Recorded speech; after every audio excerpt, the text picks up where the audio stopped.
Coordinating Committee on Manipur Integrity, Cocomi, has condemned that bomb attack at Saiton, Nganukon and demanded immediate, transparent and time-bound investigation into the incident. In a press note that was issued by convener of IRP subcommittee, Laikhuram Jayanta, Cocomi asserted that state administration and the security apparatus must be held responsible for their failure to discharge their constitutional duty to protect civilian lives. It maintained that the continued inability or unwillingness to identify, apprehend and prosecute the perpetrators reflects a disturbing normalization of terror violence against civilians.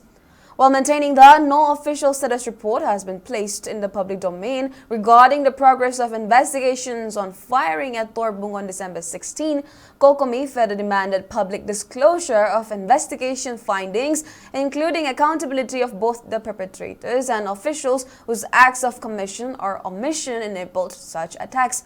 It also demanded concrete, verifiable action against armed groups carrying out terror attacks instead of routine statements devoid of outcomes.